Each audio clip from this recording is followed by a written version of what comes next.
தூக்கம் வருகிறவர்கள் முகம் கழுவிட்டு வந்துடலாம். டயர்டா இருக்கிறவங்க, பெருவிதமா இருக்கிறவங்க யாரும் தூங்க வேண்டாம்.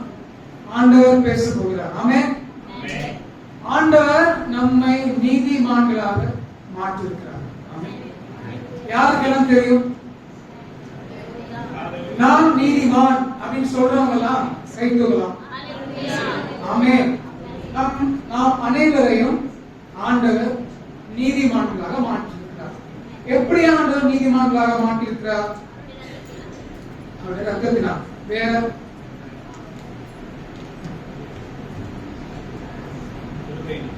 கிருபையினால், இரக்கத்தினால். எல்லாரும் பேசலாம், இங்க யாருக்கும் தடையில்லை. தேவனுடைய அன்பினால. ஆமென்.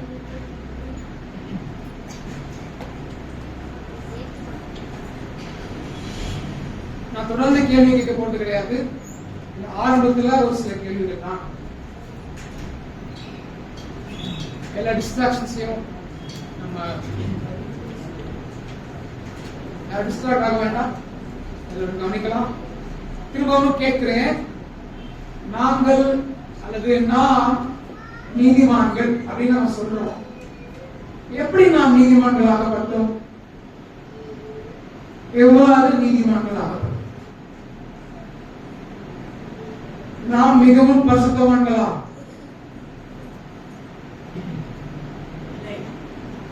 ஆமென். ரத்தத்தினால் கழுவப்பட்டு ஆடு அட்டினால் நீதிமான்கள். செய்தி என்ன அப்படின்னா, நீதிமான்கள் ஆக்கப்படுது. எவ்வாறு நீதிமான்கள் ஆக்கப்படுகிறோம்? இங்கிலீஷ்ல சொல்லணும்னா ஜஸ்டிபிகேஷன் அப்படின்னு சொல்றாங்க. ஜஸ்டிபிகேஷன் வார்த்தை எங்க இருந்து வருது பாத்தீங்கன்னா, ஜஸ்ட் அப்படிங்கிற வார்த்தை வருது. ஜஸ்ட் அப்படின்னா என்ன? சரியானதை செய்கிறது தான் ஜஸ்ட். சரிங்களா? கரெக்டா? அதுக்கு அர்த்தம் என்ன அப்படின்னா, சரியானதை செய்கிறது ஜஸ்ட் அப்படின்னு. ஜஸ்டிஸ் சொல்றாங்க இல்லையா? ஜஸ்டிஸ் வார்த்தை கேள்விப்பட்டிருக்கீங்க இல்லையா? இங்கிலீஷ்ல நீதிக்கு டிரான்ஸ்லேஷன் என்ன அப்படின்னா ஜஸ்டிஸ். அப்போ நியாயம் வார்த்தையை கொண்டு நீதியும், நீதி நியாயம் ரெண்டு வார்த்தைக்கும் ஒரே அர்த்தம் தான்.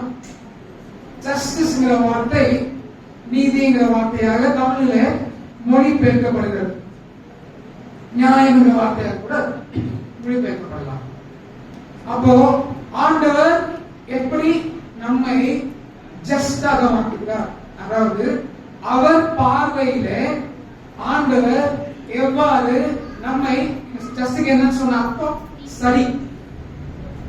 சரிதானே? சரி. அவர் பார்வையில ஆண்டவர் நம்மை எப்படி பார்க்கிறார்? எப்படி பார்க்க வேண்டும் என்று எதிர்பார்க்கிறார்? எது சரி? அவர் பார்வையில நாம் ஜஸ்டிஸ் இருக்கிறோமா? அதாவது அவர் பார்வையில நாம் சரியானவர்களாக இருக்கிறோமா? ஆம், நாம் சரியானவர்களாக, அதாவது நீதிமான்களாக தான் இருக்கிறோம். நமக்கு தெரியும் இயேசு கிறிஸ்துவை விசுவாசத்தினால் நாம் இலவசமாக நீதிமான்களாக மாற்றப்பட்டிருக்கிறோம் அப்படின்னு. ஆனா ஒரு விஷயம் நம்ம அதுல அடுத்த லெவல் போக வேண்டியிருக்கு. இந்த செய்தியின் தலைப்பு முழுதுமாக நான் சொல்லணும்னா, ஜஸ்டிபிகேஷன் பை ஃபெய்த் அல்லது ஜஸ்டிபிகேஷன் பை வொர்க்ஸ். அதாவது நம்முடைய விசுவாசத்தினால் நாம் நீதிமான்களாக்கப்படுகிறோமா? ஆமென். விசுவாசம் மட்டும் போதுமா? நம்முடைய கிரியைகள் முக்கியமா? ஆண்டவர் நம்முடைய கிரியைகளை பார்க்கிறாரா? பார்க்கிறார். ஆனா வசனம் என்ன சொல்லுது? ஆதியாகமம் 15 எடுப்போமா?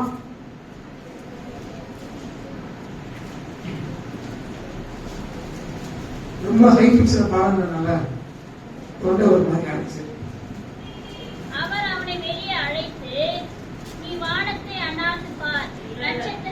15:6. திரும்பவும் படிக்கலாங்களா?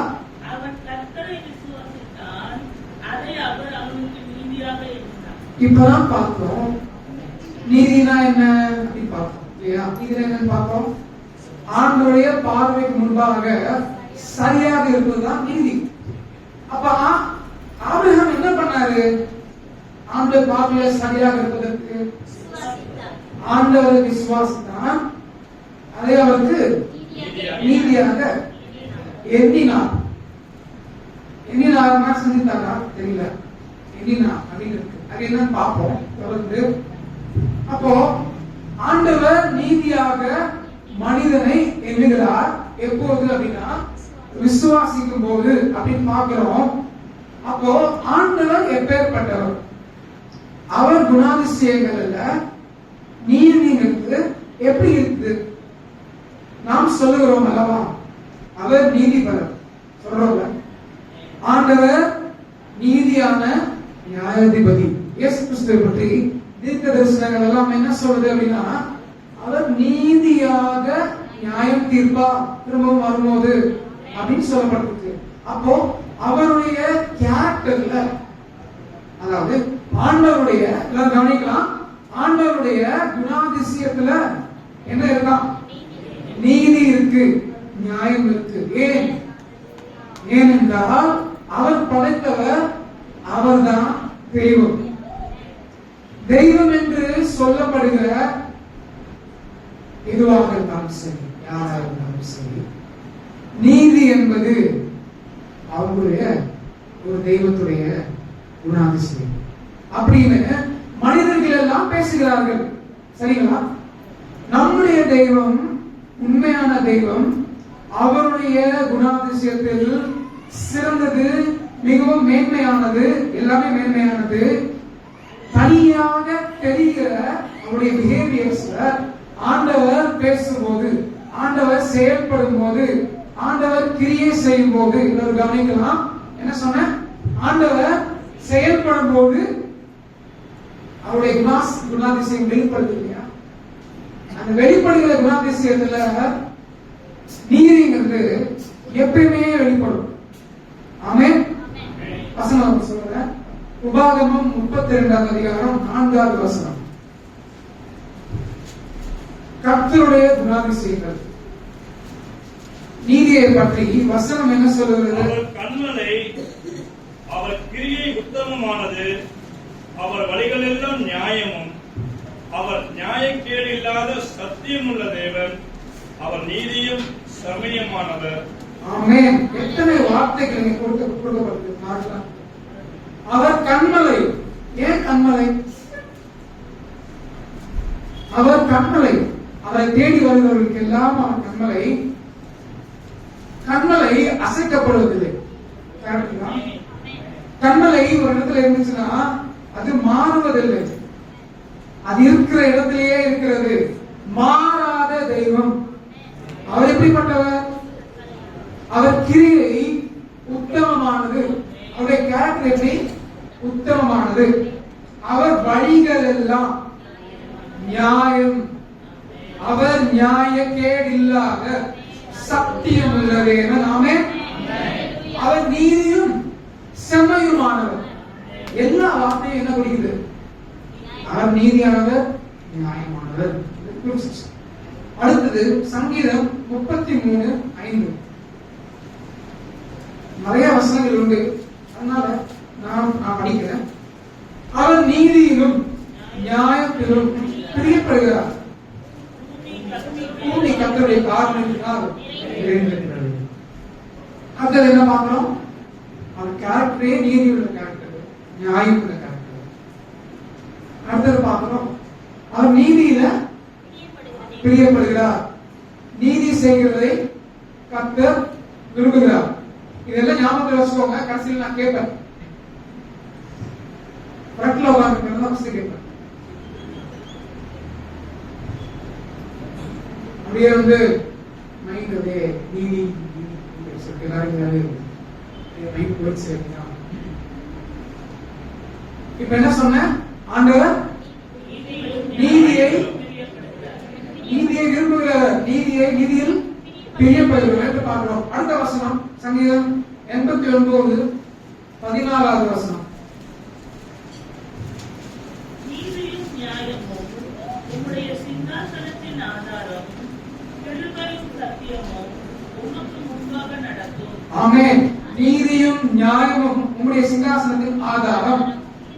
அவருடைய சிங்காசனம், அவருடைய ஆளுகை, அவர் அரசாளுகிறார் அல்லவா, அவர் அண்ட சராசரங்களை ஆளுகிறார் அல்லவா, அவருடைய சிங்காசனத்தின் ஆதாரமே நீதிதான், நியாயம்தான் வசனம் சொல்லுது.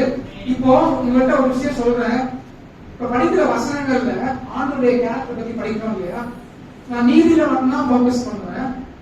மீதி உள்ள வசனத்துக்கு மீதி பார்த்து நீங்க போக்கஸ் பண்ணுங்க. நீதி மட்டும் இல்லாம கடைசியில ஒரு பர்டிகுலர் பகுதி, செய்தியின் பகுதியில போகும்போது ஆண்டவர் ஏன் நம்மை விசுவாசத்தினால் நீதிமான ஆக்குகிறார் அப்படின்றது ரொம்ப தெளிவா புரியும். இப்ப நான் சொல்ல விரும்பல, இப்பயே சொல்லிட்டுனா ஸ்பாயிலர் ஆகிடும். அதனால நான் சொல்கிற வசனத்துல நீதியை பற்றி நான் பேசுகிறேன். நீதி உள்ள பகுதிகளில் ஆண்டவருடைய குணாதிசயமும் சொல்லப்படுகிறது. அதையுமே கவனிங்க. திரும்ப படிக்கிறேன். நீதியும் நியாயமும் உம்முடைய சிங்காசனத்தின் ஆதாரம், கவனிக்கலாம். கிருபையும் சத்தியமும் உமக்கு முன்பாக நடக்கும். ஆமென். அடுத்த வசனம் சங்கீதம் 145:17. கர்த்தர் தமது வழிகளிலெல்லாம் நீதியுள்ளவரும் தமது கிரியைகளிலெல்லாம் கிருபையுள்ளவருமாய் இருக்கிறார். ஆமென். கர்த்தர் தமது வழிகளிலெல்லாம் நீதியுள்ளவர், தமது கிரியைகளிலெல்லாம் கிருபையுள்ளவர். அடுத்த வசனம் சங்கீதம் 114:5. கர்த்தர் கிருபையும் நீதியும் உள்ளவர், நம்முடைய தேவன் மன உருக்கமானவர். திரும்பவும் படிக்கிறேன். கர்த்தர் கிருபையும் நீதியும் உள்ளவர், நம்முடைய தேவன் மன உருக்கமானவர். இன்னொரு வசனம் சொல்றேன். நீதிமொழிகள் 21:3 வசனம். பலியிடுவதை பார்க்கிலும் நீதியும் நியாயமும் செய்வதே கர்த்தருக்கு பிரியம். இப்போ ஆண்டவருக்கு என்ன பிரியம் தெரிஞ்சுட்டோம்? நீதியும் நியாயமும் செய்வதே கர்த்தருக்கு பிரியம். அடுத்த வசனம் படிக்கலாம். நான் சொல்றது கவனிச்சிங்க இல்லையா? நான் சொல்ற வசனம் எல்லாம் குறித்து வைத்துட்டு வசனத்தில் நீதியை போக்கஸ் பண்ணாத பகுதியில என்ன சொல்லுதுங்கிறதே நீங்க போக்கஸ் பண்ணணும். நீதிமொழிகள் 15:29. துன்மார்க்கருக்கு கர்த்தர் தூரமாக இருக்கிறார், நீதிமான்களின் ஜெபத்தையோ கேட்கிறார். திரும்பவும் படிக்கிறேன். துன்மார்க்கருக்கு கர்த்தர் தூரமாக இருக்கிறார், நீதிமான்களின் ஜெபத்தையோ கேட்கிறார். ஆமென். அடுத்த வசனம் ஏசாயா 5:16 வசனம். சேனைகளின் கர்த்தர் நியாய தீர்ப்பினால் உயர்ந்து பரிசுத்தமுள்ள தேவன் நீதியினால் பரிசுத்தராய் விளங்குவார். ஒவ்வொரு வசனத்தையும் நான் 2 முறை சொல்றேன், படிக்கிறேன். நிறைய வசனங்கள் உண்டு. ஏசாயா 5:16. சேனைகளின் கர்த்தர் நியாய தீர்ப்பினால் உயர்ந்து பரிசுத்தமுள்ள தேவன் நீதியினால் பரிசுத்தராய் விளங்குவார். ஆமென். அவர் நீதியினாலும் நியாய தீர்ப்பினாலும் உயர்ந்து பரிசுத்தராய் விளங்குவார். சங்கீதம் 103:6.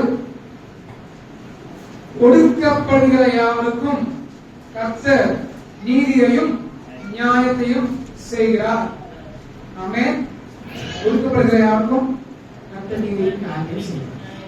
அப்போ கர்த்தருடைய குணாதிசயத்துல ரொம்ப ஆழமாக பதிந்திருக்கிற ஒரு குணாதிசயம் தான் நீதி செய்வது, நியாயம் செய்வது, ஒடுக்கப்படுகிறவர்களை காப்பாற்றுவது, கஷ்டப்படுகிறவர்களுக்கு உதவுவது, துன்மார்க்கமாய் நடக்கிறவர்களை தண்டிப்பது.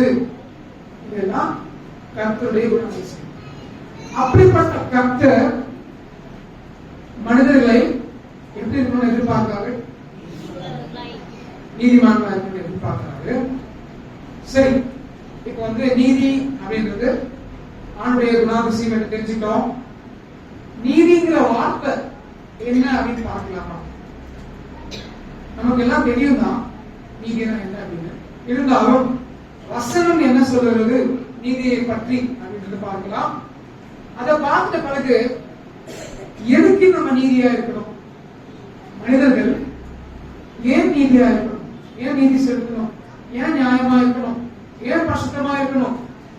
பரிசுத்தம், நீதி, நியாயம் எல்லாம் இணைந்தவைகள். புரியுதுங்களா?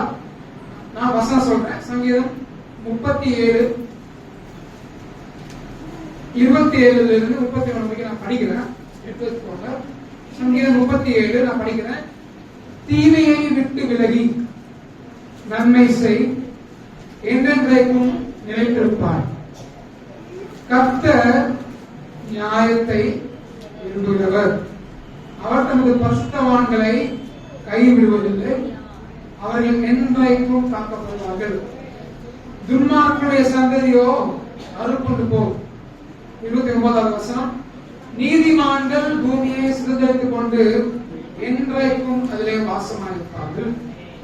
நீதிமானுடைய வாய் ஞானத்தை வைத்து அவருடைய நாவு நியாயத்தை பேசும்.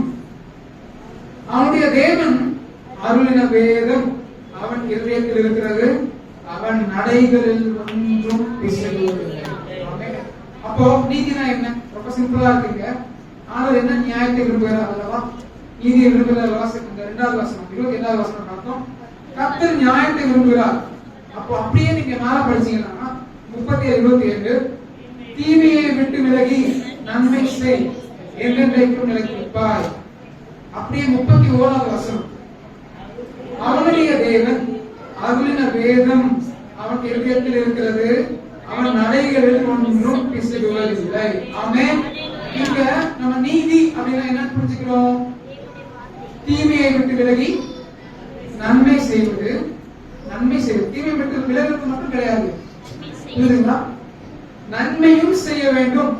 தீமையை விட்டு விலகி நன்மை செய். அடுத்தது அவனுடைய தேவன் அருளின வேதம் அவன் இதயத்தில் இருக்கிறது. அவன் நடைகள் ஒன்றும் பிசகுவதில்லை. 28வது வசனத்தை படிச்சோம்னா கர்த்தர் நியாயத்தை விரும்புகிறார். எல்லாத்தையும் லிங்க் பண்ணோம்னா தீமையை விட்டு விலகுவதும் நன்மை செய்வதும் கர்த்தருடைய வேதத்தை கவனிக்கிறீங்களா? கர்த்தருடைய வேதத்தை உள்ளத்திலே வைத்து அதன்படி நடக்கிறதும் தான் என்னது? நீதி. புரியுதுங்களா? திரும்ப சொல்லட்டுமா? தீமையை விட்டு விலகி நன்மையை செய்து கர்த்தருடைய வேதத்தை அவன் தேவன் அருளின வேதம் அவன் உள்ளத்தில் இருக்கிறபடியால் அவனுடைய வழிகள் பிசகுவதில்லை. அப்போ தீமையை விட்டு விலகி நன்மை செய்வது நீதி. சரி, ஒவ்வொருத்தருக்கும்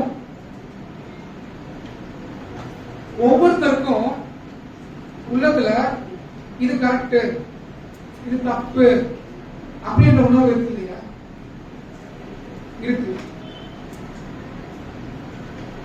கர்த்தருடைய ஆவியானவர் வழிநடத்துகிறார் ரட்சிக்கப்பட்டவர்களை. ரட்சிக்கப்படாதவர்கள் உள்ளத்துல மனசாட்சிங்கிறது கிரியை செய்து அது அவர்களை வழிநடத்துது. கேட்டுங்களா? ஆனா அந்த மனசாட்சிங்கிறது சில சமயங்கள்ல இல்ல பல சமயங்கள்ல உலக மக்கள் பார்க்கும்போது மனசாட்சி ஆண்டவர் தந்த விதத்துல இருக்க மாட்டேங்குது. அவங்க என்ன பண்றாங்க? தனக்கு தோன்றினதை தங்களுக்கு தோன்றுகிறதை அவங்க மனசுல இதுதான்ப்பா நியாயம், இதுதான்ப்பா சரி, இதுதான்ப்பா நீதி அப்படின்னு அவங்க நினைக்கிறது என்ன பண்றாங்க? அதுதான் கரெக்ட் நினைச்சுக்கிறாங்க. கரெக்டுங்களா? இத பாத்துக்கோமா? சொசைட்டில வசனம் கூட சொல்லுது, ராஜாக்கள் இருந்த காலத்துக்கு முன்பாக நியாயாதிபதிகளுக்கு கொஞ்சம் ராஜாக்களுக்கு கொஞ்சம் முன்பாக நியாயாதிபதிகள் நடுவுல அவன் தன் பார்வைக்கு சரியானதை செஞ்சுட்டு இருந்தான்.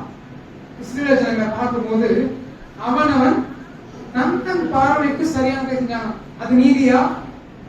நான் என்ன சொல்ல விரும்புறேன், ஹைலைட் பண்ண விரும்புறேன்னா, உங்கள் மனதிலே நீங்கள் சரி என்று நினைக்கிறது நியாயமா? உங்கள் மனதிலே நீங்கள் சரி என்று நம்புகிறது அது நீதியா? உங்கள் மனதிலே நீங்கள் சரி என்று தீர்மானிக்கிறதும் அது உண்மையிலேயே ஆண்டவருக்கு முன்பாக நீதியா? நீதினா என்னன்னு பார்த்தோம். ஆண்டவருக்கு முன்பாக நாம் சரியாக இருப்பதுதான் நீதி. அப்போ நம்முடைய உள்ளத்துல ஒரு உணர்வு, அப்ப அதுதான் கரெக்ட் இல்லப்பா, அதுதான் கரெக்ட். அவன் செஞ்சது தப்பு, அவன் தான் வந்து இஷ்டம் இல்லையா? இல்ல நான் எதுவும் செய்யல, இல்ல அவன் வந்து இப்படி பண்ணிருக்கணும். அந்த மாதிரி நான் சும்மா எக்ஸாம்பிள் தான் சொல்றேன், அதை நான் எடுத்துக்கல. அப்போ நம்முடைய உள்ளத்துல நாம் ஒரு சில விஷயங்களை நியமித்துக் கொள்கிறோம். இதுதான் சரி, இதுதான் தவறு என்று. அது தவறு அல்ல. ஆனா வசனம் என்ன சொல்லுது? தீமையை விட்டு விலகி நன்மை செய்து ஆண்டவருடைய வசனத்தை வேதத்தை உள்ளத்துல வைத்துக் கொண்டு வழி பிசகாமல் நடக்கிறதுதான் நீதி அப்படி சொல்லுது. அப்போ உங்களுடைய உள்ளம் ஒன்று சொல்லும், அதாவது நம்முடைய உள்ளம், என்னுடைய உள்ளமும் தான், என்னுடைய உள்ளம் என்று சொல்லும், உங்களுடைய உள்ளம் என்று சொல்லும், எல்லாமே சரி என்று சொல்லும். ஆனா எது சரி அப்படின்றது எங்க இருக்கு? வேதத்துல தான் இருக்கு. நீதி என்னன்னு புரிஞ்சுக்கிறோம் இல்லைங்களா? ஆண்டவர் எப்படி எதிர்பார்க்கிறார்? நம்ம அவர் முன்பாக சரியாக இருக்கணும்னு எதிர்பார்க்கிறார். அந்த நீதி எங்க இருந்து எடுத்துக்கிறோம்? வேதத்திலிருந்து தான் எடுத்துக்கொள்றோம். அடுத்த வசனம் மீகா 6வது அதிகாரம் 8வது வசனம். ஆண்டவர் நம்மிடத்தில் என்ன எதிர்பார்க்கிறார்? நீதியை பொறுத்த மட்டில், நீதி என்கிற அடிப்படையில் அந்த கண்ணோட்டத்துல பார்க்கிறப்போ, மனுஷனே அவர் உனக்கு அறிவித்திருக்கிறார். ஆமென். நியாயம் செய்து இரக்கத்தை சிநேகித்து உன் தேவனுக்கு முன்பாக மனத்தாழ்மையாய் நடப்பதை அல்லாமல் வேறே என்னத்தை கர்த்தர் உன்னிடத்தில் கேட்கிறார். ஆமென். வேற என்ன ஆண்டவர் உங்களிடத்தில் கேட்கிறார்? நீதியை பொறுத்த மட்டில், நீதியின் கண்ணோட்டத்தில், நியாயத்தின் கண்ணோட்டத்தில், பரிசுத்தத்தின் கண்ணோட்டத்தில் பார்க்கும்போது ஆண்டவர் என்ன சொல்றாரு? மனுஷனே நன்மை இன்னதென்று அவனுக்கு அறிவித்திருக்கிறார். கடைசி என்ன பார்த்தோம்? நம்முடைய உள்ளத்தில் தோன்றுவது எல்லாம் சரி கிடையாது. சரி நினைச்சிட்டு இருக்கலாம், ஆனா சரி கிடையாது. வசனம் என்ன சொல்றது? மனுஷனே நன்மை இன்னதென்று அவர் உனக்கு அறிவித்திருக்கிறார். உன்னுடைய உள்ளம் கிடையாது, உன்னுடைய உள்ளம் நீதி என்று தீர்ப்பது கிடையாது. நன்மை என்பதை கர்த்தர் உங்களுக்கு அறிவித்திருக்கிறார். அப்போ அதை அறிந்த நாம் என்ன செய்யணும்? நியாயம் செய்து இரக்கத்தை சிநேகித்து உன் தேவனுக்கு முன்பாக மனத்தாழ்மையாய் நடப்பதை அல்லாமல் வேற என்னத்தை கர்த்தர் உங்களுக்கு கேட்கிறார்? அதுதான் ஆண்டவர் கேட்கிறார். இங்க நியாயம் என்ற வார்த்தை பேசுறப்பெல்லாம் இரக்கம், கிருபை அப்படின்ற வார்த்தையும் சேர்ந்து வருது. ஏன்னு கவனிச்சுங்களா? நியாயம், நீதி அப்படின்னு பேசுறப்பெல்லாம் எல்லாரும் புரியுதுங்களா நான் பேசுறது? யாருக்கெல்லாம் புரியுது? நியாயம், நீதின்னு நம்ம பேசுறப்போ இரக்கம், கிருபை அப்படின்ற வார்த்தைகளும் சேர்ந்து வருது. ஏன் அப்படின்னு நம்ம யோசிக்க வேண்டியது நம்முடைய கடமை. அப்போ ஆண்டவர் என்ன விரும்புகிறார்? நியாயம் செய்து இரக்கத்தை சிநேகித்து. அதாவது ஆண்டவர் சொல்றாரு, யார் இரக்கமா இருக்கிறானோ அவன் மேல் நான் இரக்கமா இருப்பேன், யாரு மன்னிக்கிறானோ அவனை நானும் மன்னிப்பேன். அப்போ ஆண்டவர் என்ன எதிர்பார்க்கிறார்? அவரை போலவே நீதி செய்கிறவர்களாக நாம் இருக்க வேண்டும். அப்போ நாம் இரக்கமுள்ளவர்களாக இல்லாமல் இருந்தால் ஆண்டவர் நம்மளை இரக்கமுள்ளவர்களாக இருக்க மாட்டார். நாம் மன்னிக்கிறவர்களாக இல்லாமல் போனால் ஆண்டவரால் நம்மை மன்னிக்க முடியாது. அப்படின்னு புரிஞ்சுக்கணும். இது கொஞ்சம் சைட் ட்ராக் ஆகி போகுது, ஆனா திருப்பியும் வந்துடலாம். நீதிங்கிறது என்னது? நீங்களே சொல்லலாம்.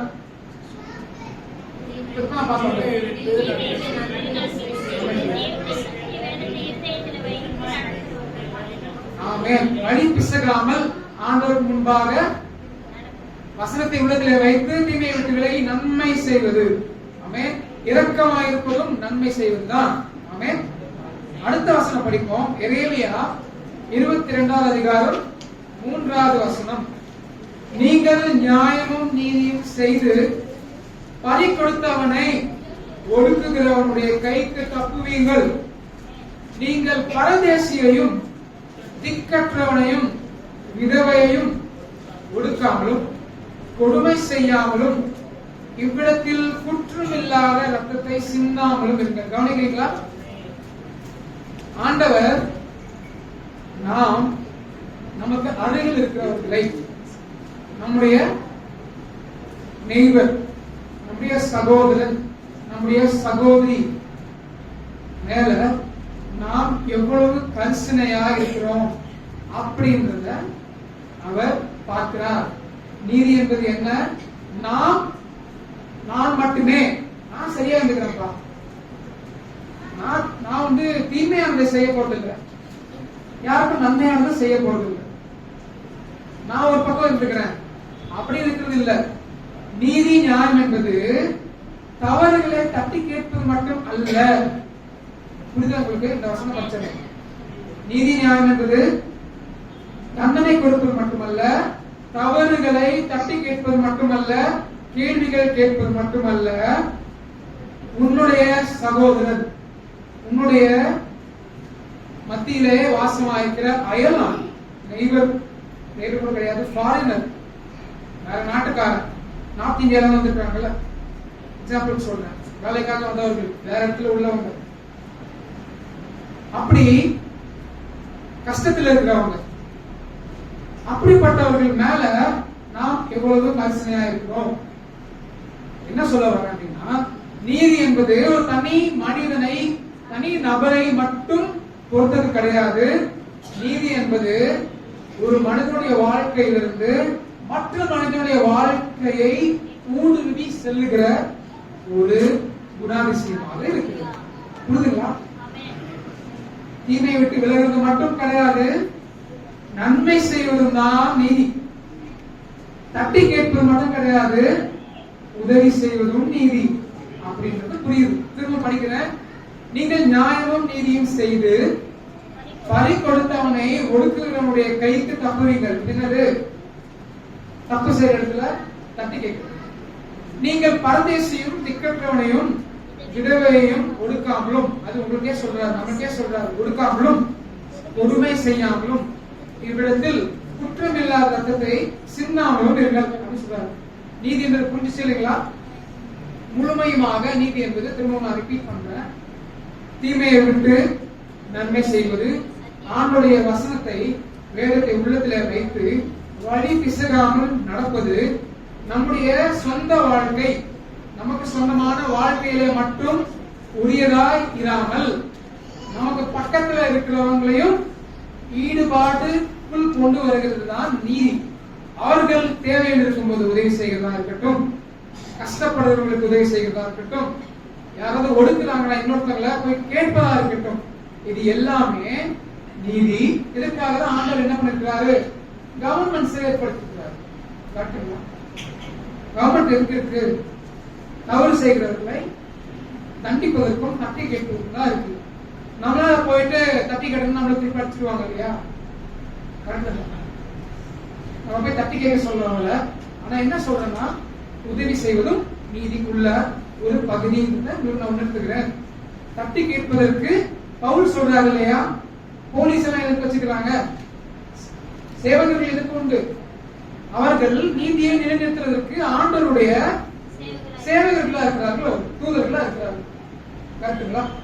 அப்போ ஆண்டவர் வந்து கவர்மெண்ட்ஸை ஏற்படுத்துறாரு. ஓகே, இப்ப நீதி என்றால் என்ன அப்படின்றத புரிஞ்சுக்கணும். இதுக்கப்புறமும் நீதி நம்ம வாழ்க்கையில வேணுமா? சட்டம் கம்மியா இருக்கா? கேக்குதுங்களா? நீதி நம்முடைய வாழ்க்கையில அவசியமா? இது எல்லாம் தெரிஞ்ச பிறகும், நீதினா என்ன தெரிஞ்ச பிறகும், நம்முடைய வாழ்க்கையில நீதி அவசியமா? ஏன் அப்படின்னு பார்த்தோம்னா, ஒரு பயங்கரமான ஒரு வசனம் உண்டு, நமக்கு எல்லாம் தெரிஞ்ச வசனம் தான். நீதிமொழிகள் 11வது அதிகாரம் 31வது வசனம். 11 நீதிமொழிகள் 11:31.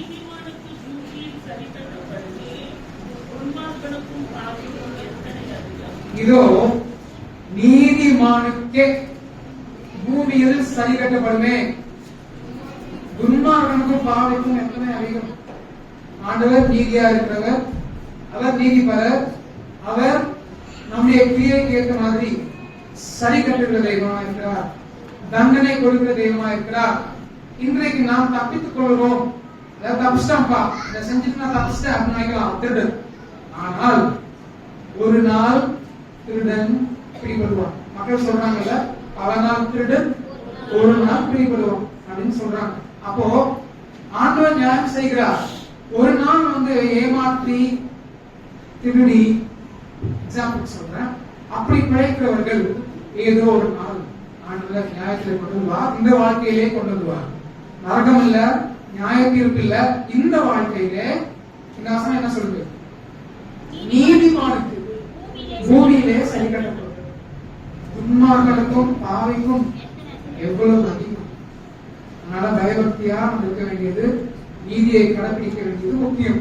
இன்னொரு வசனம், ஏன் நாம் நீதி உள்ளவர்களாக இருக்க வேண்டும் அப்படின்னு இன்னொரு வசனம். நீதிமொழிகள் 21வது அதிகாரம் 3வது வசனம்.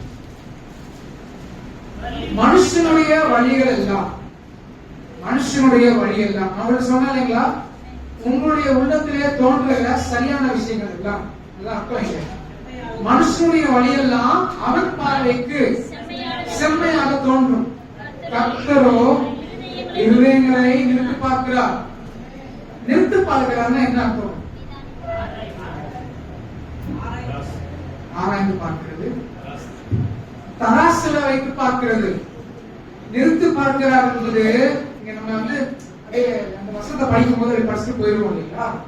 நிறுத்தி பார்க்கிறாருங்கிறது 0.01 கிராம்ஸ் வேரியான கூட அது வேரியேஷன் இல்லைங்களா? வெயிட்ல வச்சு பார்க்கிறப்போ தங்கத்தை விலை போடுறீங்க, வாங்க போறீங்க, வாங்குறீங்களா? வாங்குறீங்க. தங்கம் வாங்க போறோம். அந்த வெயிங் மெஷின் சின்னதா, அந்த வெயிங் மெஷின் குள்ள தங்கத்தை வைப்பாங்க. அந்த வெயிங் மெஷின் பாத்தீங்கன்னா அந்த வெயிங் பண்ற தட்டுக்கு மேல ஒரு டிரான்ஸ்பரண்டான ஒரு என்க்ளோசர் வச்சிருப்பாங்க, ஒரு டப்பா வச்சிருப்பாங்க. பாத்துக்கீங்களா?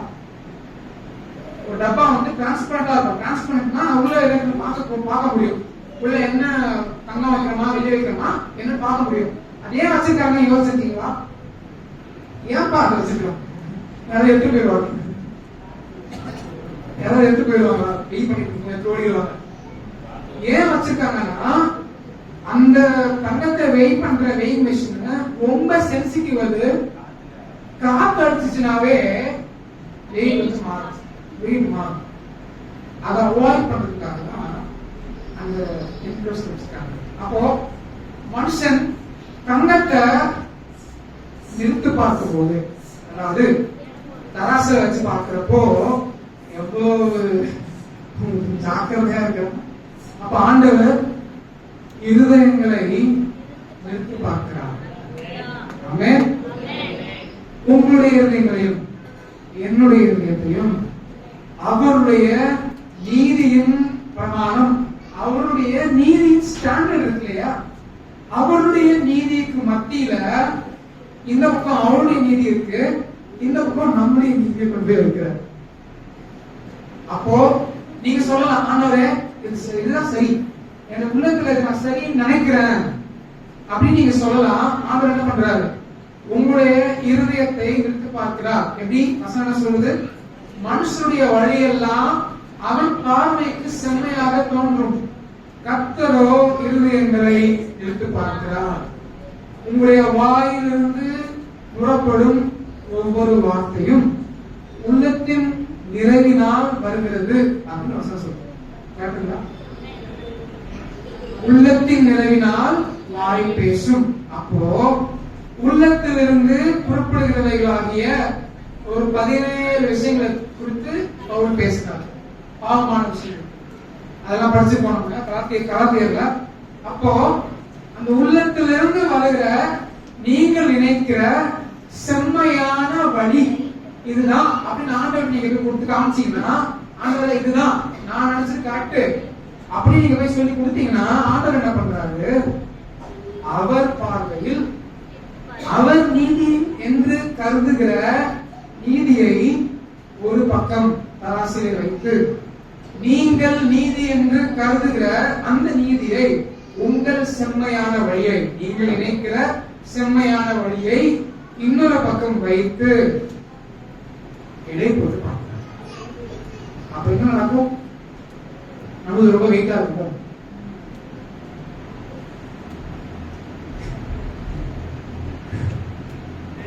என்ன பண்ணாலும் சரி, நம்முடைய நீதி எல்லாம் அழுக்கான கந்தையா இருக்கிறது அப்படின்னு வசனம் சொல்லுது. ஆமென். அப்போ அப்படி இருந்தாலுமே ஆண்டவர் என்ன பண்றாரு? இருதயங்கள் எல்லாம் நிறுத்து பார்க்கிற. அடுத்த வசனம் போகலாம். இல்ல நான் சொல்றேன். ஓகே, பலியிடுவதை பார்க்கலாம் நீதியை நியாயம் செய்வதே கர்த்தருக்கு பிரியம். திரும்பவும் வந்துருச்சு. நீதிபதிகள் பாருங்க, ரொம்ப எல்லாம் கண்டினியூஸா இருக்கு இல்லையா? ஆண்டவர் நிறுத்தி பார்க்கிறாரு. எதுக்கு நிறுத்தி பார்க்கிறாரு? நீதியை நியாயம் செய்வோமா இல்லையா அப்படின்னு பார்க்கிறாரு. நீதிமொழிகள் 21:21 வசனம். நீதியையும் தயையும் பின்பற்றுகிறவர் ஜீவனையும் நீதியையும் மகிமையையும் கண்டடைவான். ஆமென். இங்க ஒண்ணு உங்களுக்கு கன்ஃபியூஷனா இல்ல? திரும்ப படிக்கிறாங்க. என்ன கன்ஃபியூஷனா இருக்கு நீங்க சொல்லுங்க. நீதியையும் தயையையும் பின்பற்றுகிறவன், எல்லாரும் கவனிக்கிறீங்களா? நீதியையும் தயையையும் பின்பற்றுகிறவன் ஜீவனையும் நீதியையும் மகிமையையும் கண்டடைவான். என்ன வித்தியாசமா இது ஒரு ஆரம்பத்துல நீதியை பின்பற்றுகிறவன் சொல்றது, கடைசியிலையும் நீதியை கண்டடைவான்னு சொல்றது. எப்படி இருக்கு?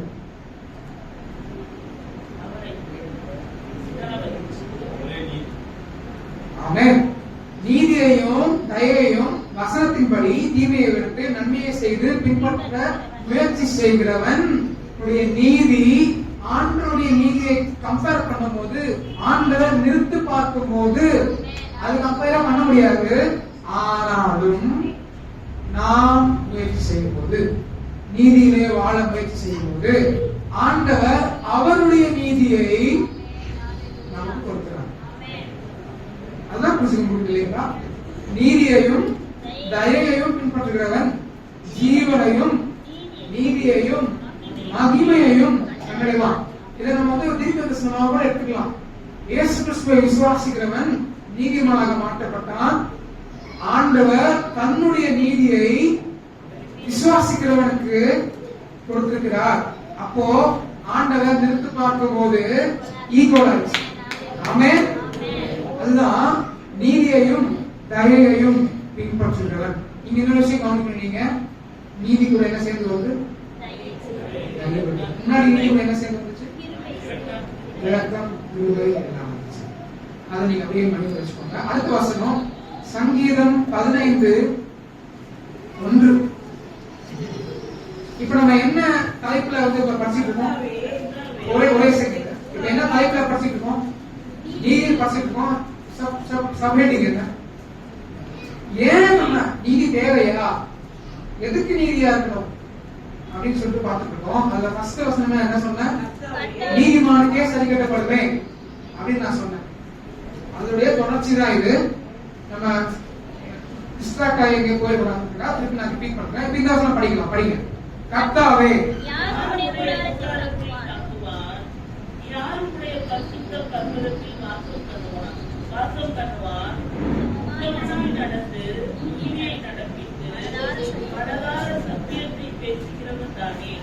ஆமென். கர்த்தாவே, எல்லாரும் கவனிக்கலாம். கவனிக்கிறீங்களா? கவனிக்கிறவங்களா? கர்த்தாவே, யார் உம்முடைய கூட? இப்ப நான் எதுக்கு படிக்கிறாங்கன்னா, ஏன் நம்ம நீதியை பின்பற்றணும், ஏன் நியாயம் செய்யணும், நீதி என் வாழ்க்கையில தேவையா அப்படின்ற கேள்விக்கான பதில்கள் தான். கர்த்தாவே, யார் உம்முடைய கூடாரத்தில் தங்குவான்? யார் உம்முடைய பரிசுத்த பர்வதத்தில் வாசம் பண்ணுவான்? உத்தமனாய் நடந்து நீதியை நடப்பித்து மனதார சத்தியத்தை பேசுகிறானே. ஆமென். இப்போ எது நீதி அவசியம்? அவரை, ஆண்டவரை நாம் ஃபேஸ் பண்ணுவதற்கு. யார் அவருடைய கூடாரத்தில் தங்குவான்? அவருடைய கூடாரத்திலே நாம் தங்குவதற்கு அவருடைய பரிசுத்த பர்வதத்திலே நாம் வாசமாயிருப்பதற்கு, சிம்பிளா புரிஞ்சுக்கணும்னா அவருடைய பிரசன்னத்திலே நாம் வருவதற்கு நாம் உத்தமனாய் நடந்து நீதியை நடப்பித்து மனதார சத்தியத்தை பேசணும். அதனால என்ன அவசியம்? நீதி அவசியம் பார்க்கிறோம். அடுத்த வசனம் நீதிமொழிகள் 11:4 வசனம். இல்ல 11, நீதிமொழிகள் 11:4 வசனம். கோபாக்கினை நாளில் ஐஸ்வர்யம் உதவாது, நீதியோ மரணத்துக்கு தப்புவிக்கும். ஆமென். எதற்கு நீதி அவசியம்? மரணத்துக்கு தப்பிக்க. கோபாக்கினை நாள்ல ஆண்டவர் நம்மை தப்புவிக்க, நம்மளால தப்பிக்க முடியாது, ஆண்டவர் தான் தப்புவிக்க முடியும். அப்போ கோபாக்கினை நாளிலே கடைசி நாளில் ஆண்டவர் நியாயம் தீர்க்கும் போது தப்பித்துக் கொள்ள என்ன அவசியம்? நீதி அவசியம் என்று புரியும். உபாகமம் 16வது அதிகாரம் 20வது வசனம். உபாகமம் 16:20 நான் படிக்கிறேன். நீ பிழைத்து, கவனிக்கலாம், எதற்கு நீதி அவசியம்? நீ பிழைத்து உன் தேவனாகிய கர்த்தர் உனக்கு கொடுக்கும் தேசத்தை சுதந்திரத்துக் கொள்ளும்படி நீதியையே பின்பற்றுவாயாக. நீ பிழைத்து இந்த தேசத்திலே, எந்த தேசத்திலே நாம் வாழ்கிறோமோ, இது இஸ்ரவேல் ஜனங்களுக்கு ஆண்டவர் சொல்றாரு, நமக்கும் அது பொருந்தும். நீ பிழைத்து உன் தேவனாகிய கர்த்தர் உனக்கு கொடுக்கும் தேசத்தை சுதந்திரத்துக் கொள்ளும்படி நீதியையே பின்பற்றுவதாக. இது அடுத்த ஒரு பாயிண்ட். இன்னொரு வசனம் நீதிமொழிகள் 11வது அதிகாரம் 31வது வசனம். இதுதான் கன்க்ளூஷனே, ஏற்கனவே படிச்சுட்டோம்.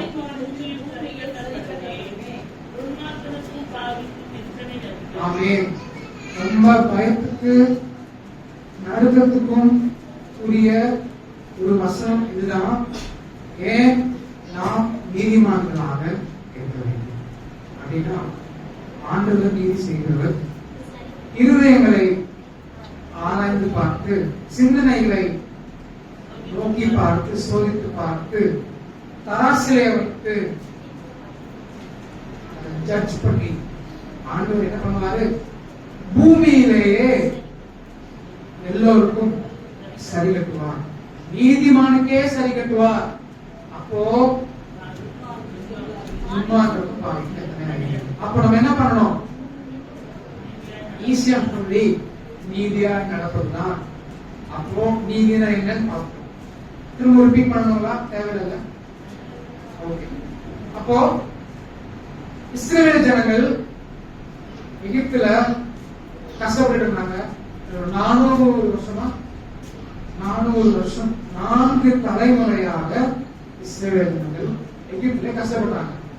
மோசேயை அனுப்பி, உங்களுக்கு தெரியும் இல்லையா அதெல்லாம், மோசே, ஆரோன், மிரியாமை அனுப்பி ஆண்டவர் அவர்களை வெளியில கூட்டு வர்றார். கூட்டு வந்த பிறகு அவர்களுக்கு மக்கள் அவருக்கு முன்பாக நடந்து கொள்ளும் முறைமை இல்லை. புரியுதுங்களா? இஸ்ரவேல் ஜனங்கள் நாம் எல்லோருக்கும் முன்மாதிரிகள். அது காட்டுறது உண்மைதானே? இஸ்ரவேல் ஜனங்களிடத்துல ஆண்டவர் முதலிலே அவருடைய கட்டளைகளை, கற்பனைகளையும் ஆண்டவர் கொடுக்கிறார். அதுக்கப்புறமா தான் நம்ம இயேசு கிறிஸ்துவின் மூலமாக அந்த கட்டளைகளை, கற்பனைகளை நாம் பெற்றுக்கொள்கிறோம். அதுக்கப்புறம் என்ன ஆச்சு அதெல்லாம் நம்ம பார்க்கலாம். ஆனா இஸ்ரவேல் ஜனங்களை அழைத்து வந்த பிறகு சீனாய் மலையிலே மோசேயை கூட்டு போயிட்டு 10 கட்டளைகளையும் அவர் கொடுக்கிறார், கல்லை கொடுக்கிறாரு. அந்த கட்டளைகளை வாங்குற கேப்ல மக்கள் என்ன பண்ணாங்க? எழுந்து உட்கார்ந்து விளையாட ஆரம்பிச்சாங்க. வசனம் சொல்லுது, அவங்க ஜாலியா இருக்க ஆரம்பிச்சாங்க. யாரும் சொல்றதுக்கு ஆள் இல்ல. நீதி எது, தவறு எது, சரி எது அப்படின்னு அவங்களுக்கு தெரியாம போச்சு. எங்களை எகிப்திலிருந்து கூட்டி கொண்டு வந்த கடவுள் மோசேன்னு நினைச்சிட்டாங்க. மோசே மலைக்கு போனாரு, மலையில இருந்து வரல. 40 நாள் யார் வெயிட் பண்ணுவா? அவர் அவ்வளவுதான் போல இருக்கு. அப்போ எங்களை வழிநடத்துகிற கடவுள் யார் அப்படின்ற கேள்விக்கு பதில் கூறும் வண்ணமாக ஆரோனை கூப்பிட்டு ஒரு கன்றுக்குட்டியை வார்ப்பிக்க மக்கள் எல்லாரும் ஆரோனை போர்ஸ் பண்றாங்க. இவ்வளவு அற்புதத்தையும் பார்த்த இஸ்ரவேல் நீதியை விட்டு விளைந்தார், வழிவிட்டு போட்டார். அப்ப என்ன சொல்றேன், ஆண்டவர் என்ன பண்ணாரு, தனக்கு முன்பாக நீதி என்ன பார்த்தோம், ஆண்டவருக்கு முன்பாக சரியாக இருக்கிறதா நீதி. அப்போ இஸ்ரவேல் ஜனங்கள் தனக்கு முன்பாக சரியாக இருக்க வேண்டும் என்று கருதி ஆண்டவர் என்ன பண்றாரு, கட்டளைகளை கொடுக்கிறார். 10 கட்டளைகள், மற்ற எல்லா உரிமைகள் எல்லாமே லேவியராகும் தொடர்ந்து பார்த்தோம்னா கொடுக்கிறார் இல்லைங்களா. உதாரணத்துல கட்டளைகளை கொடுக்கிறார், படிச்சோம்னா தெரியும். அப்படி கட்டளைகளை கொடுத்த பிறகும் இஸ்ரவேல் ஜனங்கள் என்ன பண்ணாங்க, நீங்க சொல்லுங்க, இஸ்ரவேல் ஜனங்கள் என்ன பண்ணாங்க, தெரிஞ்சு சொல்லலாம். இஸ்ரவேல் ஜனங்களால அந்த கட்டளைகளை முழுமையாக கடைபிடிக்க முடியவில்லை. கரெக்டுங்களா? 10 கட்டளைகளை கடைபிடிக்க முடியல. அப்ப என்ன ஆண்டவர் என்ன பண்றாரு, அதுக்கு என்னன்னா சொல்யூஷன், அவருக்கு முன்பாக நீதியா இருக்கணும்.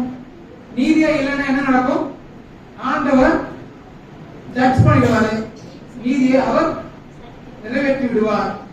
அப்ப பாவத்தின் சம்பளம் என்ன, மரணம். அப்போ சொல்யூஷன்னா என்ன, இந்த மக்கள் வணங்கா கழுத்துல மக்களா இருக்கிறாங்களே, நானே எழுதி கொடுத்த கட்டளைகளை அவங்களால கடைபிடிக்க முடியலையே அப்படிங்கிறதுக்காக தான் பலி செலுத்துகிற முறைகளை ஆண்டவர் கொடுக்கிறார். பலி ஏன் செலுத்தினாங்க, பல வகையான பலிகள் உண்டு. ஆனா பாவ நிவாரண பலின்னு உண்டு. அந்த பாவ நிவாரண பலியில எல்லாரும் கவனிக்கலாமா, பாவ நிவாரண பலியில என்ன நடக்கும், ஒரு ஆட்டுக்கடாவையோ ஒரு காளையையோ கொண்டு வந்துட்டு அந்த கால் மேல தங்களுடைய கையை வச்சு அவங்களுடைய பாவத்தை எல்லாம் டிரான்ஸ்பர் பண்ணிடுவாங்க. டிரான்ஸ்பர் பண்ண பிறகு என்ன பண்ணுவாங்க, அந்த காளைய வெட்டிடுவாங்க, ரத்தம் சிந்தப்படும். அந்த பாவத்துக்கு ஏற்ற தண்டனை அந்த காலை ஏற்றுக்கொள்ளும்.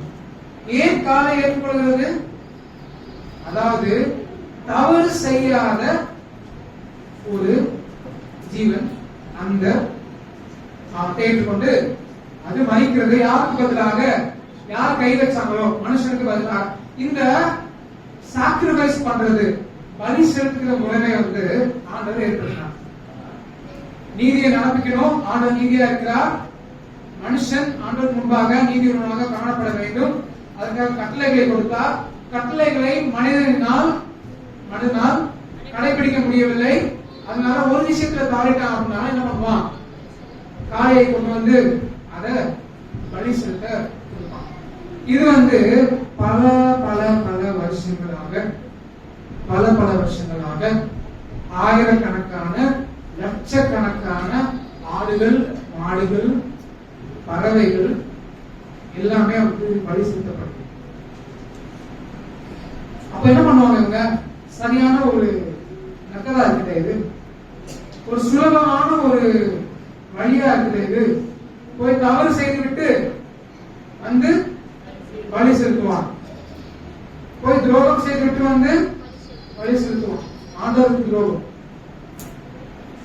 இந்த மாதிரி மக்கள் வருஷத்துக்கு ஒரு முறை பிரதான ஆசாரியனும் பலி செலுத்தி விட்டு மகாபஸ்த செலுத்துல போவோம், பரிந்து பேசும்படியா மக்களுக்காக. அப்ப இந்த மாதிரி திரும்பி திரும்பி திரும்பி திரும்பி பலி செலுத்திட்டு பாவம் செய்வாங்க, பாவம் செய்துட்டு பலி செலுத்துவாங்க. இந்த மாதிரி ரிப்பீட் ஆகிட்டே இருக்கும் இல்லைங்களா. வசனம் படிப்போம். ரோமர் எழுதின 6வது அதிகாரம் 23வது வசனம். ரோமர், பாவத்தின் சம்பளம் மரணம், தேவனுடைய கிருபை வரமோ நம்முடைய கர்த்தராகிய இயேசு கிறிஸ்துவின் உண்டான நித்திய ஜீவன். பாவத்தின் சம்பளம் மரணம். அது தெரியும் நமக்கு. யாக்கோபு 1 அதிகாரம் 15வது வசனம். பின்பு இச்சையானது கர்ப்பம் தரித்து பாவத்தை பிறக்கும். பாவம் பூரணமாகும் போது மரணத்தை பிறப்பிக்கும். ஏற்கனவே பார்த்தோம், கர்த்தர் நீதிமானுக்கு பூமியிலே சரி கட்டுகிறார். அந்த சரி கட்டப்படுதல் எப்படி நடக்கிறது அப்படின்றது இங்க தெளிவா இருக்கு. என்ன நடக்குது? இச்சையானது கர்ப்பம் தரித்து பாவத்தை பிறப்பிக்கும். பாவம் பூரணமாகும் போது, உடனே பாவம் செஞ்ச உடனே ஆண்டவர் அடிச்சிருக்காரா? ஆண்டவர் காலி பண்ணிடுறாரா? தண்டனை கொடுத்துறாரா? ஆண்டவர் சான்ஸ் கொடுக்கிறாரு. ஆண்டவர் பல பல பல ஆயிரக்கணக்கான வாய்ப்புகளை நமக்கு கொடுக்கிறார். அப்போ என்ன சொல்றது? பாவம் பூரணமாகும் போது மரணத்தை பிறப்பிக்கும். அடுத்த வசனம் அந்த ரோமர் 6வது அதிகாரத்தை படிச்சோம் இல்லையா? பாவத்தின் சம்பளம் மரணம். ஆமா, நித்திய ஜீவன். நம்ம திரும்ப வரலாம் நம்ம. அப்போ லேவியராகமம் 1வது அதிகாரத்தை எடுத்து படிச்சீங்கன்னா எப்படிப்பட்ட பலிகளை எப்பெல்லாம் செலுத்தணும் அப்படின்னு சொல்லிட்டு தெளிவாக இருக்கிறது. ஒரே ஒரு வசனம் படிக்கலாம். லேவியராகமம் 14வது அதிகாரம் 17, 11வது வசனம்.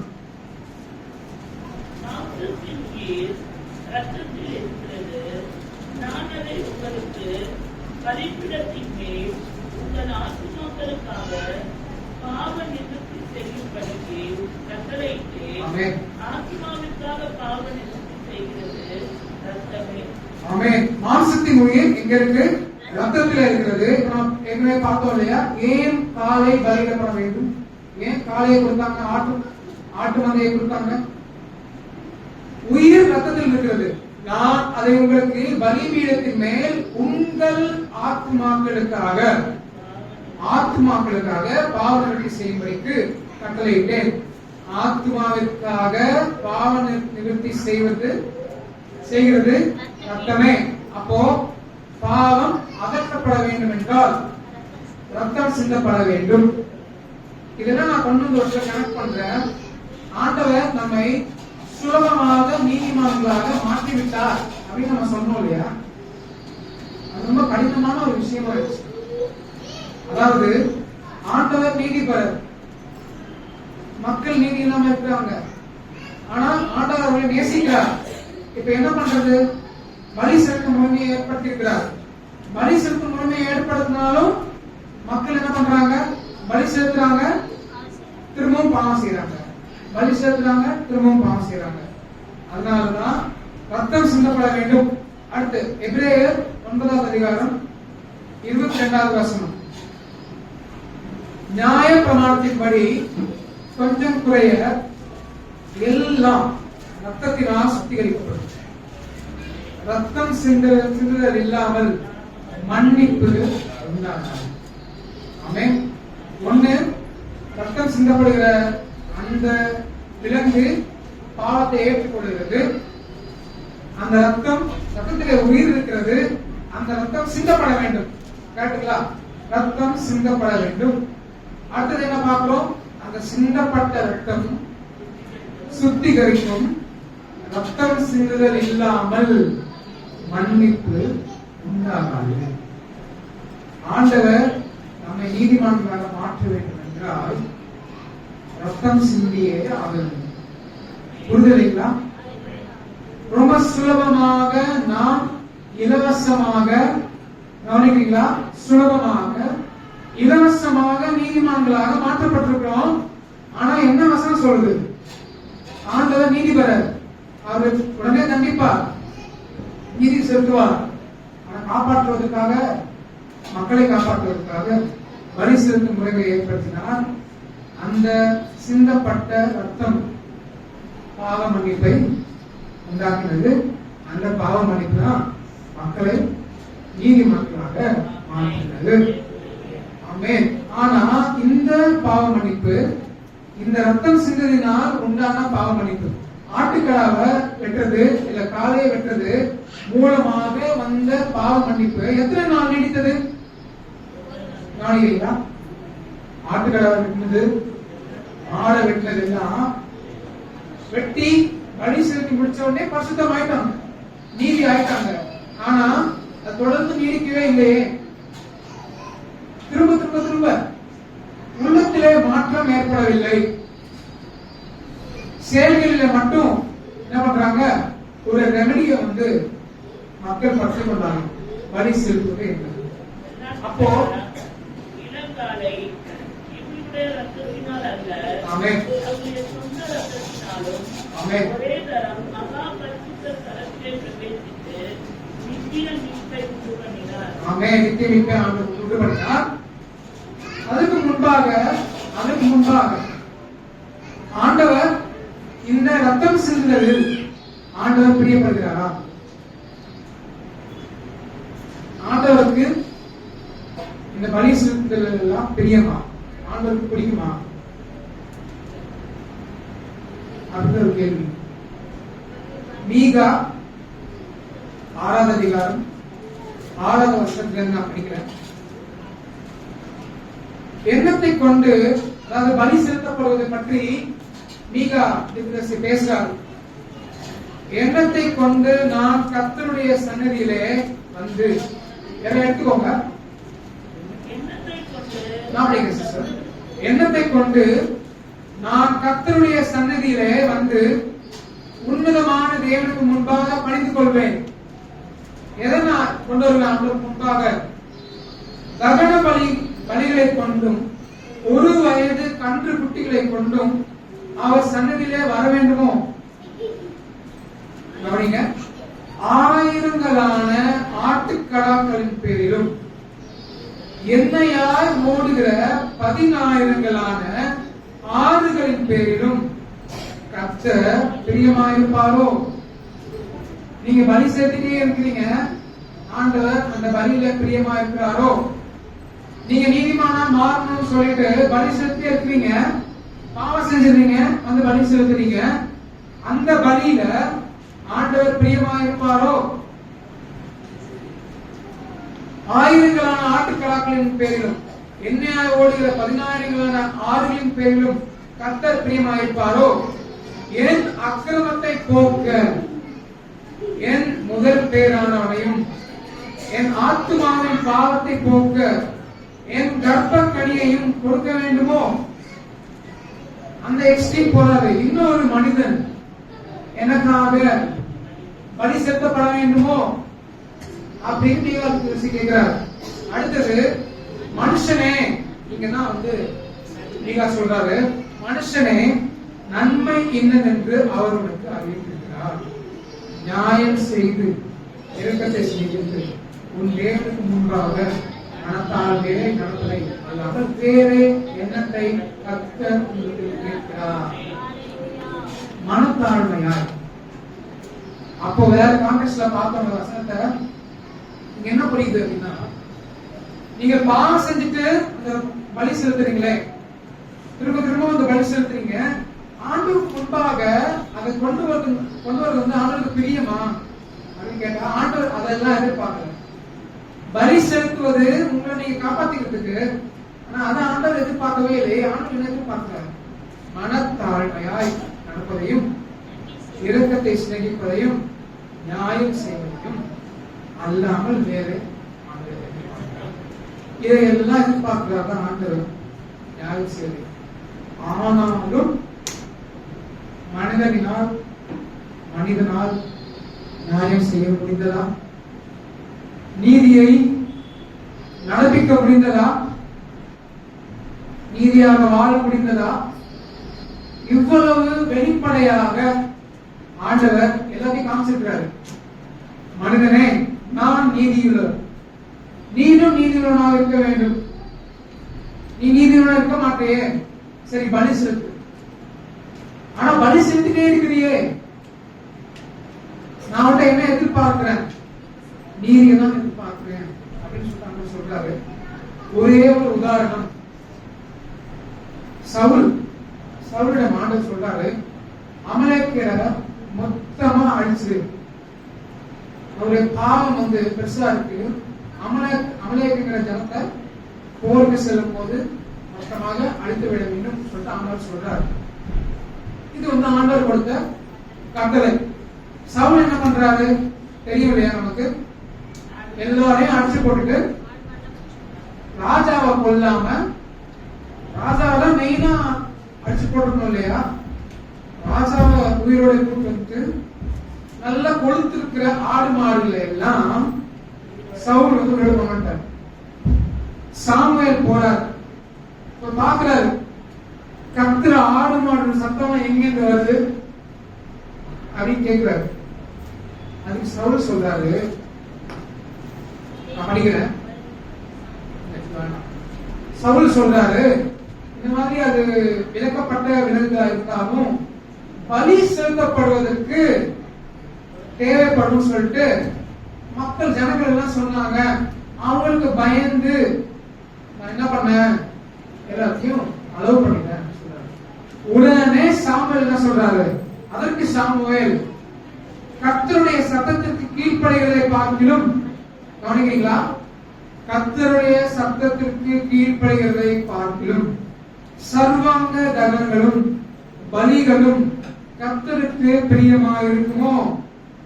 பலியை பார்க்கிலும் கீழ்ப்படிதலும் ஆட்டுக்கடாக்களின் நிலத்தை பார்க்கிலும் செவி கொடுத்தலும் உத்தமம். இரண்டகம் பண்ணுதல் பில்லிசுடைய பாவத்திற்கும் முரட்டாட்டம் பண்ணுதல் அவபக்திக்கும் விக்கிரக ஆராதனைக்கும் சரியாக இருக்கிறது. நீ கர்த்தருடைய வார்த்தையை கவனிங்க, நீ கர்த்தருடைய வார்த்தையை புறக்கணித்தபடியால் அவர் உம்மை ராஜாவாக இல்லாதபடிக்கு புறக்கணித்து தள்ளினார். நம்முடைய வாழ்க்கையில இதை போலவே ஆண்டவர் புறக்கணித்து தள்ளினார் என்றால் எத்தனை ஆயிரம் முறைகள் ஆண்டவர் நம்மை புறக்கணித்து தள்ள வேண்டியிருந்திருக்கும்? யோசித்து பாருங்க. பலி செலுத்துவதற்காக தான் அவர் வந்து ஆடு மாடுகிறார் கொண்டு வந்தேன்னு சொல்றாரு. எப்படிப்பட்ட ஒரு விஷயம் நடக்குது பாருங்க. பலி செலுத்துவதை விட கீழ்ப்படிதல் செவி கொடுத்தல் உத்தமம் என்பதை நம்ம புரிந்து கொள்ள முடியுது. இன்னும் டீப்பா நீங்க ஆராய்ச்சி பாத்தீங்கன்னா ஆண்டவருக்கு உள்ளத்திலிருந்து கீழ்ப்படிதல், உள்ளத்திலிருந்து செவி கொடுத்தல் தான் உத்தமம். ஏதோ கட்டளைகள் சொல்லுது நான் செய்வேன் அப்படின்றது கிடையாது. அப்படி செய்தோம் என்றால் ஒரு முறை 2 முறை நாம் கட்டளைகளை கை கொள்ள முடியும், அதாவது உத்தமமாக வாழ முடியும். ஆனா அதுக்கப்புறம் திரும்பவும் பலி செலுத்த வேண்டியதாக மனிதனுடைய இதயத்தை ஆண்டவர் எடுத்து பார்க்கிறார். சவுல் புறக்கணிக்கப்பட்டான். ஏன்? அவன் கீழ்ப்படியவில்லை, செவி கொடுக்கவில்லை. எல்லாத்தையுமே ஒன்று சேர்த்து பார்க்கும்போது பலமுறை நாம் தவறுகிறோம். அப்படிப்பட்ட ஓர் முடிவு ஆண்டவர் நம்முடைய வாழ்க்கையில் எடுத்திருந்தார் என்றால் நம்மால் நிலைத்திருக்கவே முடியாது. சரியா? நிலைத்திருக்க முடியாது. அதனால ஆண்டவர் என்ன பண்ணார்? அதனால்தான் ஆண்டவர் நம்மை நீதிமான்களாக மாற்றிருக்கிறார். ஆமென். நம்முடைய நீதி பத்தாது, நாம் தவறிக்கொண்டே இருக்கிறோம் என்பதை உணர்ந்த ஆண்டவர் ஒரே முறை, ஒரே பலி, ஒரே முறை ரத்தம் சிந்துதல், அதனால் நம்மை நீதிமான்களாக மாற்றிருக்கிறார். நேரம் கடந்து சென்றபடினால் மீதம் உள்ள நாம் எவ்வாறு நீதிமான்களாக படுகிறோம் அப்படின்றத நம்ம அடுத்த வாரம் பார்க்கலாம். அடுத்த வாரம், அதாவது இதுக்கு மேல உள்ளதுதான் ஆக்சுவல் மெசேஜ், ஆக்சுவலான கண்டென்ட்டே வந்து இதுக்கு மேல உள்ளதுதான். இவ்வளவு நேரம் இருக்கு அப்படின்னா நீதி என்றால் என்ன, ஆண்டவர் எப்படி நீதிபதியாக